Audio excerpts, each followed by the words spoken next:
Hello and welcome to a new week here on Granada Reports. Yeah, good evening. Thanks for joining us. Here's what's coming up on tonight's programme. It took a 2-year-old boy to die after living in a mouldy flat in Rochdale to make it happen. But Awaab's law has become reality. From today, social housing landlords have to keep their tenants safe.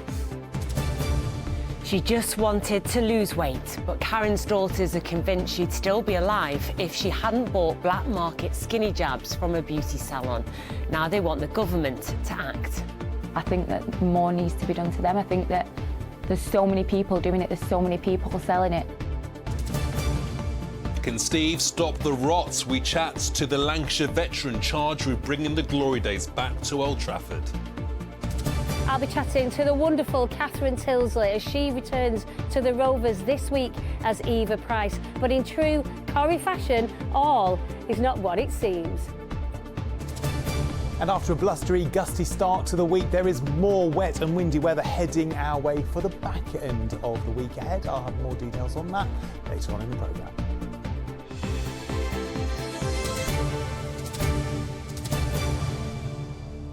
So first tonight, it took the death of a 2-year-old boy to make it happen. But from today, Awaab's law, the campaign to compel social landlords to fix housing hazards like mould and leaks, has become law. It started with the death of little Awaab Ishak almost 5 years ago. He'd contracted a lung condition caused by prolonged exposure to mould in his family's housing association flat in Rochdale. His parents were determined his death shouldn't be in vain. So the law named after their son will place certain legally binding obligations on social housing landlords like housing associations. They'll have to investigate and deal with emergency hazards within 24 hours, investigate significant hazards and carry out any repair works needed within 15 days of being notified. They'll also have to provide suitable alternative accommodation if safety work can't be completed quickly, and they'll have to keep tenants informed throughout. Well, the government says its long-term aim is to extend these rules to private landlords. We'll be hearing from Awaab's father very soon, but first, Tim Scott reports on how the new law can't come soon enough for some tenants. Kirby Hoyle on the right is a caseworker for the Greater Manchester Tenants Union. Today she's advising mum Rebecca Rawlinson, who rents a house in North Manchester from landlord Riverside Housing. Rebecca's whole family were made ill from the damp and mould in their house. They developed breathing problems and Rebecca's daughter has had lesions appear all over her body. She had 93% of her body covered in lesions last year. All of it's linked to the house. Then there was sepsis, chronic tonsillitis, which was borderline psoriasis sort of. She had to have them removed because of that. Bearing in mind everything that's happened to you and your children, Rebecca, how worried are you still for their health going forward? Extremely worried. When it comes to my kids' health, you want to be able to protect your kids. You want your kids to feel safe around you. And when you feel that you can't provide that, that's where it becomes a big playing factor.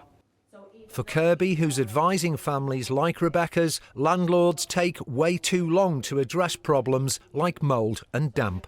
They'll always just say that we're doing everything that we can.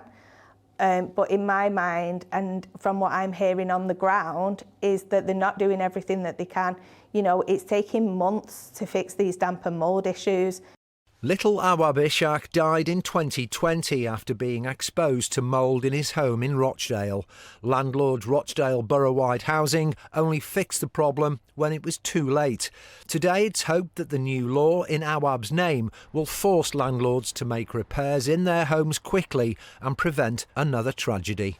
Awaab's law comes into force today. It's a legacy for Awaab, but it means that no other family will have to go through what they went through, because it gives them the right to have change within 24 hours if they're reporting that kind of danger in their own home. There are some brilliant landlords out there, but what we hope Awaab's law does is ensure those that perhaps aren't so brilliant actually now do what they should be doing the right thing. Siobhan McCoy from Rochdale Borough-wide Housing, who were the landlords for Awaab's family, told us, over the last 18 months our teams have been working hard to ensure we are ready for the introduction of Awaab's law. We have also introduced reduced target timescales for carrying out many of our repairs. If we identify any emergency repairs, we will continue to address them within 24 hours. Our teams will also investigate damp and mould within 10 working days. At present, Awaab's law will only apply to social housing landlords, but in the future, private landlords will also be included in the legislation. Tim Scott, ITV News. A lot of work still needs to be done to make sure housing is safe for people up and down the region. Yeah, and the spokesperson at Riverside Housing, who were mentioned there in Tim's report, said, "We'd like to apologise for the issues that Miss Rawlinson has been experiencing. We recognise the significance of Awaab's law and the tragic circumstances that led to its introduction. We've taken proactive steps to ensure compliance and improve customer safety. We see this as an opportunity to improve how we respond to issues and build greater trust with our customers." Well, earlier I spoke to Awaab's father, Faisal, who's campaigned for a law in his son's name to prevent more families losing loved ones because of mouldy and unsafe homes. I asked him how he felt 5 years after his son's death. Yeah, last 5 years without him is really hard for us, and yeah, we struggle a lot, and yeah, we're thinking about him and all that we've seen in the news or we've seen in any newspaper, and we just a lot of thinking about him, like everywhere. Just I tried to get help. I tried it, but I didn't get any help from them. How did that make you feel?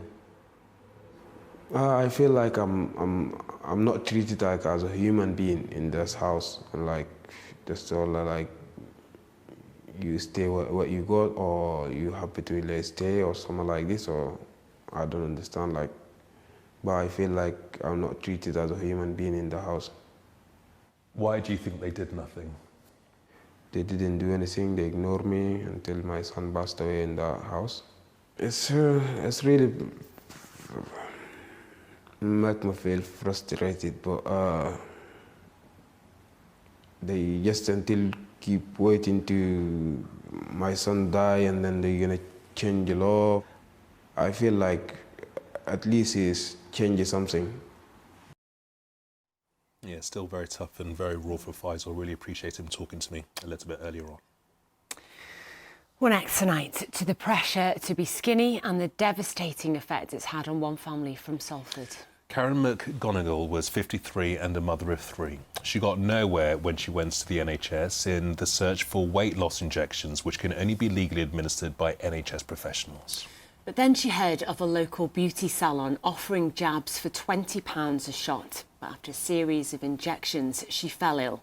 She died in May. Her daughters are convinced the jabs contributed to her death, and they're calling for a crackdown on the trade in black market injections. A special report now from ITV health correspondent Rebecca Barry. A family gathering to celebrate Karen's 53rd birthday. A much-loved mum and grandmother. But just 9 days after this video was taken, her family gathered once more, this time around a hospital bed, as Karen lay dying. She had the biggest heart and would literally do anything for anybody. And if she was your friend, you was lucky. Yeah.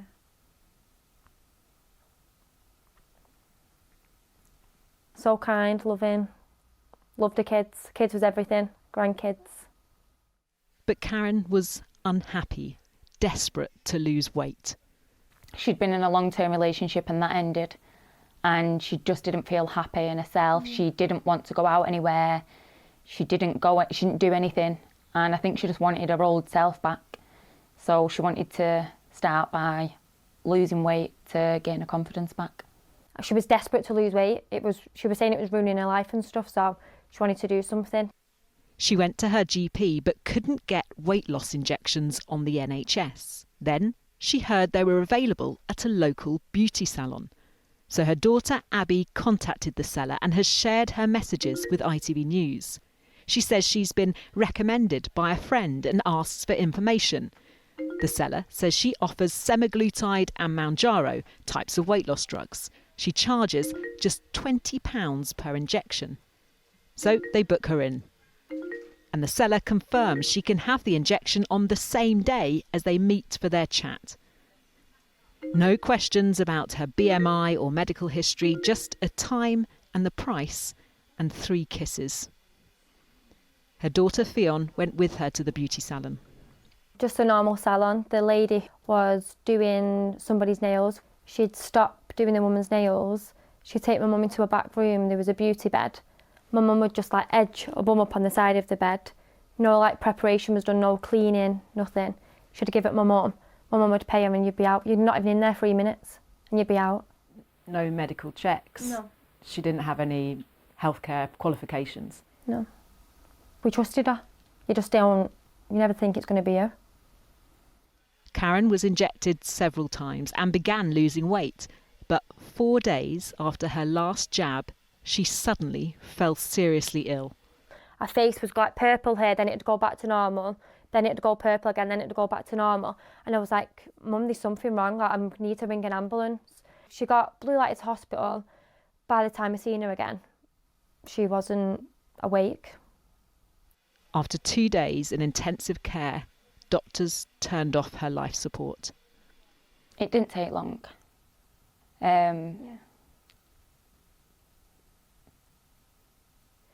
Me, you and Emily was just around her, like kissing her, hugging her.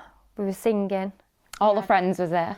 Yeah. All the friends come and seen her before. We turned everything off, which she would have loved. They all got to say like their last goodbyes. But yeah, it's horrific. Fionn, who lived with her mum, is now pregnant. It would have been Karen's 5th grandchild. I'm devastated and heartbroken that she's not here to meet my baby. Just every day-to-day routine, how it's affected me. Like I'd get up in the morning, I'd make me and my mum a cup of tea. Like you don't think something so little is going to affect you the way it does. It still don't feel real, does it? Not at all. Weight loss injections can only legally and safely be dispensed with a prescription from a healthcare professional like a doctor or pharmacist. ITV News understands that one person has been arrested on suspicion of manslaughter and another on suspicion of supplying a controlled substance. The police investigation is ongoing.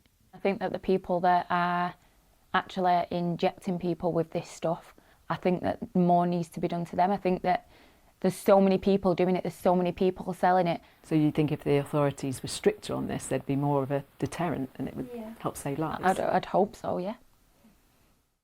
The family has since been told Karen was not injected with Mounjaro, but a different, unlicensed weight loss drug. They're awaiting further test results, but they fear the unsafe jabs were to blame for her death. What would you say to anyone who's thinking about getting hold of these drugs from somewhere like a beauty salon? What would your message be to them? It's just not worth it whatsoever. What it actually does to people. I'd beg, hands and knees, like please don't, because how much it's affected our life. Just please don't. Instead of creating future family memories, they're now planning their mother's final resting place in a cemetery near their home. Rebecca Barry, ITV News, Manchester. Well, the Health Secretary, Wes Streeting, has responded to that story and he said, first of all, that his heart goes out to Karen's family and the government was determined to, in his words, drive these dangerous criminals out of our country. He went on to say, my message to the public is that whilst weight loss jabs can be really helpful to tackle obesity, and there's lots of evidence to support it, people must seek medical advice from regulated medical providers before taking this medication. And if people are seeing it for sale on the black market, they should report it. There's more on that story at 7 o'clock in the ITV News straight after us. Yeah, and we'd also like to hear about your experience of skinny jabs and how and where you got yours. Was it via a doctor or a pharmacist, or did you just get your job from a beautician or a friend of a friend? We'd really appreciate hearing from you about this. Just email us at granada.reports@itv.com. In other news today, and the coroner's ruled a mum and newborn girl's death were caused by neglect, catastrophic error and gross failures in care. Jennifer Cahill and her second baby, Agnes, died after a home birth in Prestwich last year. Mrs Cahill suffered a hemorrhage. Agnes's umbilical cord was around her neck. The coroner concluded risks weren't accurately assessed and the baby's heart rate wasn't appropriately monitored. The medical trust involved, MFT, says it is truly sorry and has remodelled its home birth service. The chair of the Labour Party's written to Reform UK leader Nigel Farage, asking him if he supports remarks made by his North West MP about the number of people of colour featuring in TV adverts. Sarah Pochin, the Reform MP for Runcorn and Helsby, apologised after she told Talk TV that seeing adverts featuring black and Asian people drives her mad. The chair of Labour, Anna Turley, says Mr Farage needs to strip the MP of the party whip for making racist comments. Mr Farage says the remarks were ugly and wrong, but not racist. A man accused of driving into crowds at Liverpool's victory parade will go on trial next month. Paul Doyle had previously pleaded not guilty to 31 offences relating to 29 victims. 134 people were injured during the incident on Water Street last May. A trial date has been set for the 24th of November. Right, time now for a look at what's coming up on the national news straight after us. Here's Mary with the details. Coming up at 6:30, the Justice Secretary announces extra checks in prisons across England and Wales after a sex offender was accidentally released. Hadush Kibatu was finally caught by police yesterday after 3 days on the run. Now the government announces what it will do in response to the embarrassing mistake. Catastrophic warnings of life-threatening flooding in Jamaica tonight as the island braces for one of the strongest ever hurricanes to hit. And the King pays tribute to lesbian, gay, bisexual and transgender military personnel with a new memorial. Would you join me for those stories and more at 6:30? OK, time now for sport, and Liverpool's slump continues. Chris, what's going wrong there? Well, it's not quite a disaster yet, and I think it's a measure of how well they did last season that a handful of results are making so many headlines. But even Arne Slot says he's surprised by Liverpool's dip in form. If you change quite a lot during the summer, then I think it's not a surprise that it can go a bit like this, but I didn't expect it to go with 4 losses in a row, let that be clear. 6 games we played has been 5 away. So sometimes this is also not really helpful if you're in a run of form that we are. Well, that defeat allowed Manchester United to climb above their arch-rivals. They beat Brighton 4-2 at Old Trafford. That's the first time Ruben Amorim has won 3 straight league games since he took charge a year ago this week. They're now level on points with Manchester City after they were beaten 1-0 at Aston Villa. At the other end of the table, Everton were beaten 3-0 by Spurs at Hill Dickinson Stadium. But Burnley's resurgence continues. A 3-2 win over rock-bottom Wolves made it 2 wins from 2 for Scott Parker's Clarets. Well, now to some late drama at Ewood Park, where Blackburn won for the first time in the Championship this season. 2 late goals helped them fight back from a goal down to beat Southampton 2-1 and climb out of the bottom 3. Elsewhere, Bolton scored in the 4th minute of added time to beat League One leaders Cardiff 1-0. Their old boss Ian Everts opened his account as Blackpool manager with a 2-1 win at Peterborough, while Wigan Athletic salvaged a point from their trip to Mansfield, where it ended 1-1. In League Two, Salford climbed into the automatic promotion places with a 2-1 win at Gillingham. Fleetwood fought back from a goal down to win the Lancashire derby, beating Accrington 2-1. Crewe found a late winner to beat Grimsby 3-2 and move to within a point of the playoffs. Barrow's first ever Football League match against Barnet ended in a 2-2 draw. And it was the same scoreline for Oldham against Shrewsbury. Joe Garner equalising 5 minutes into stoppage time. Tranmere also left it late in their 1-1 draw with Chesterfield. Connor Jennings scoring 3 minutes into injury time. Tom Aspinall will need further tests on his eye after the defence of his UFC title ended as a no contest. Cyril Gane accidentally poked the Atherton fighter in both eyes while attempting a punch. We won't show you the incident while we're having our tea at this time, aren't we? It's a bit gruesome, but it was eventually waved off as a no contest and Tom retains his title.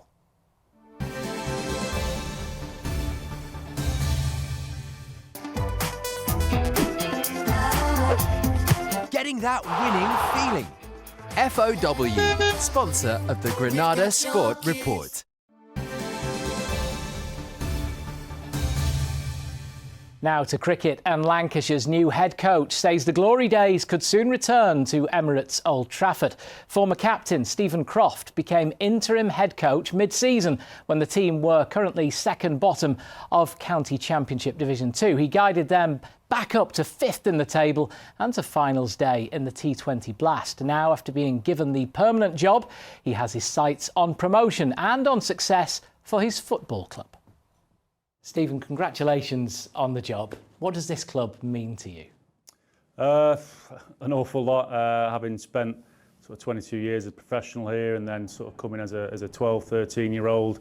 Spent the majority of my life here, especially my adult life. It means an awful lot. Did you not think about waiting out to see whether the Blackpool Football Club job would come up? I know you're a big fan, but Ian Everett's got that now, so you'll have to wait for that one. Yeah, he got there a day before me, so yeah, this was the next best thing, really.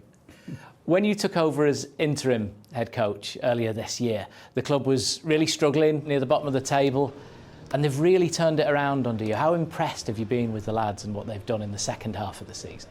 Yeah, I thought they responded really well. I think myself and the other coaches as well thought that there's still a lot of quality in that side, and I think it was just trying to get it out of the boys and get it on the field, and they did that, and really proud to play a bit of a part in that, and they really turned it round, and hopefully we pick up next year where we sort of left it this year.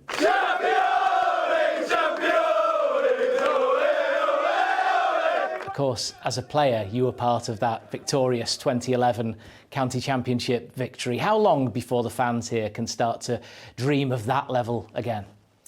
Well, hopefully it will be in the near future. Obviously, next year will be our focus is to get back into Division 1, where we feel like we should be. But the table doesn't lie, and we're in Division 2 this year. So our main aim is still to get out of that division and then hopefully compete after that. But yeah, we'll be taking it one game at a time.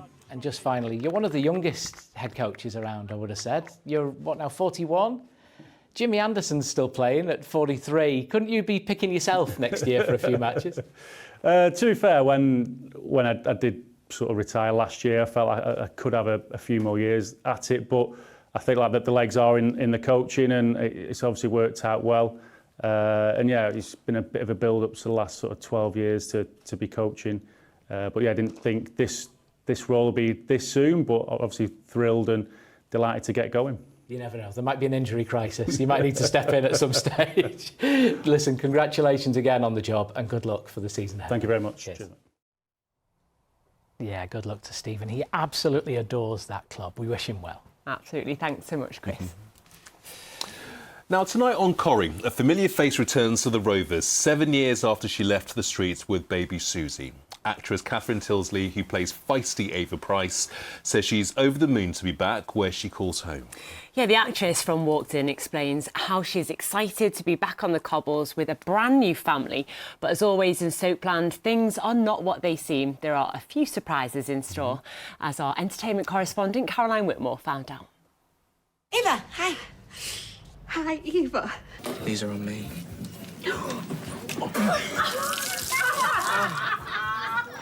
They are now, darling.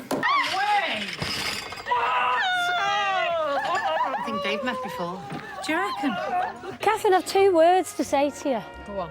Welcome home. Oh, thank you, darling. I am so excited. When I saw the press release in my inbox, I was like, yes! I think I even texted you. And I was like, I'm so pleased.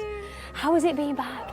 Oh, it is like coming home. Feels like I've never been away. I said it just feels like I've been in a cupboard and they've gone, should we bob her back on? And it's, you know, here she is. Years ago, like forever ago, we were a bit of an item. We come back as a family. I've got 2 stepsons, a wonderful new fella. I've come back to an old family with a new family. To have actors alongside me, such as Aaron and Pauline, who are just incredible. But I don't feel threatened. I am coming in as the landlord of the Rovers, so it's not just an iconic show, an iconic set. People will recognise you from Shameless, which of course was in Manchester. You live in the northwest, don't you? Yeah, I stayed in Manchester. So I stayed in Manchester after Shameless. I fell in love with the place. I've got 3 kids who are all born here. My kids have Manc accents. They don't sound like me at all. You are chuffed, aren't you? Chuffed? Babe, I'm chuffed to bits. At the minute, it's all very secretive. And then everyone gets annoyed at me for spoiling it anyway. Yeah, so but we you're don't want to do Caroline that. from Granada Reports. You can do whatever you want. I am Caroline from Granada Report. How many more? Sorry? Skeletons in the closet?